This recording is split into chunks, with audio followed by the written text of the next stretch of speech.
اجمیر شریف میں نعتیہ مشاعرہ تھا۔ فہرست بنانے والوں کے سامنے یہ مشکل تھی کہ جگر مراد آبادی کو اس مشاعرے میں کیسے بلایا جائے۔ وہ کھلے رند تھے اور نعتیہ مشاعرے میں ان کی شرکت ممکن نہیں تھی۔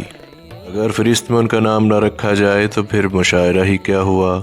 منتظمین کے درمیان سخت اختلاف پیدا ہو گیا، کچھ ان کے حق میں تھے اور کچھ خلاف۔ دراصل جگر کا معاملہ ہی بڑا اختلافی تھا۔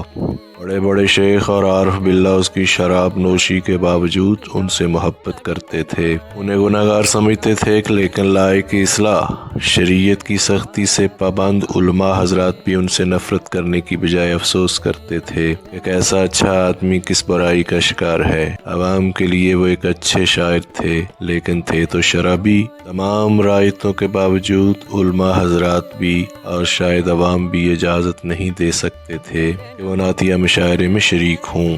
آخر کار بہت کچھ سوچنے کے بعد مشاعرے کی انتظامیہ نے فیصلہ کیا کہ جگر کو مدعو کیا جانا چاہیے۔ یہ اتنا جرأت مندانہ فیصلہ تھا کہ جگر کی عزت کا اس سے بڑا اعتراف نہیں ہو سکتا تھا۔ جگر کو مدعو کیا گیا تو وہ سر سے پاؤں تک کانپ گئے۔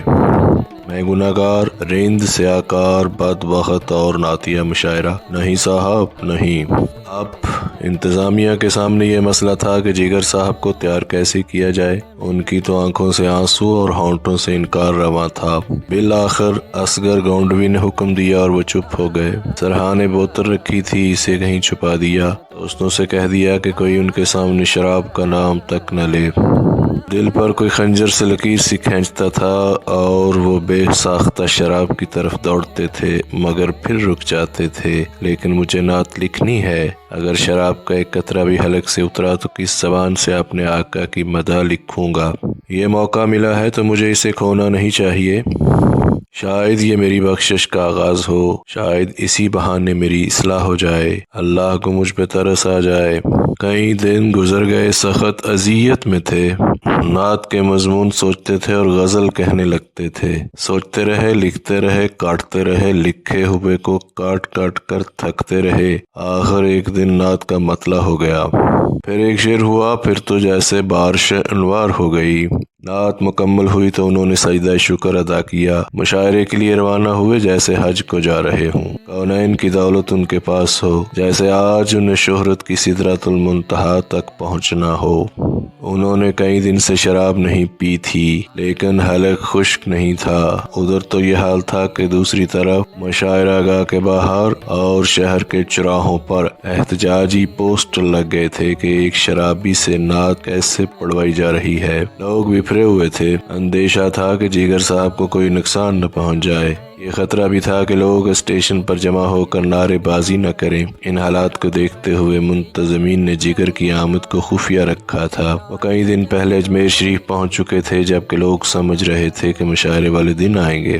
جگر اپنے خلاف ہونے والی ان کارروائیوں کو خود دیکھ رہے تھے اور مسکرا رہے تھے۔ کہاں پھر یہ مستی، کہاں ایسی ہستی، جگر کی جگر تک ہی میخاریاں ہیں۔ آخر مشاعرے کی رات آ گئی، جگر کو بڑی حفاظت کے ساتھ مشاعرے میں پہنچا دیا گیا۔ اسٹیج سے آواز آئی، رئیس المتغزلین حضرت جگر مراد آبادی۔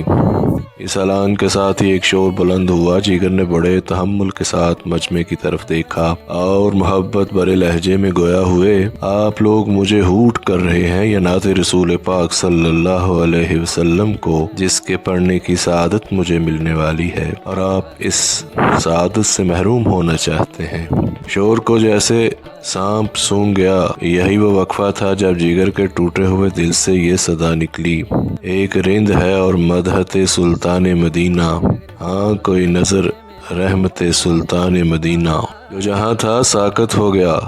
یہ معلوم ہوتا تھا جیسے ان کی زبان سے شعر ادا ہو رہا ہے اور قبولیت کا پروانہ عطا ہو رہا ہے۔ یہ نعت اس شخص نے نہیں کہی، اس سے کہلوائی گئی ہے۔ مشاعرے کے بعد سب کی زبان پر یہی بات، ایک رند ہے اور مدحت سلطان مدینہ، ہاں کوئی نظر رحمت سلطان مدینہ۔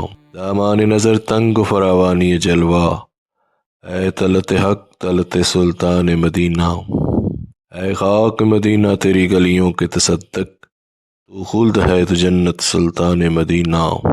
ظاہر میں غریب الغربا پھر بھی یا عالم شاہوں سے سوا سطوت سلطان مدینہ، اس امت آسی سے نمو پھیر خدایا، نازک ہے بہت غیرت سلطان مدینہ، کچھ ہم کو نہیں کام جگر اور کسی سے، کافی ہے بس ایک نسبت سلطان مدینہ۔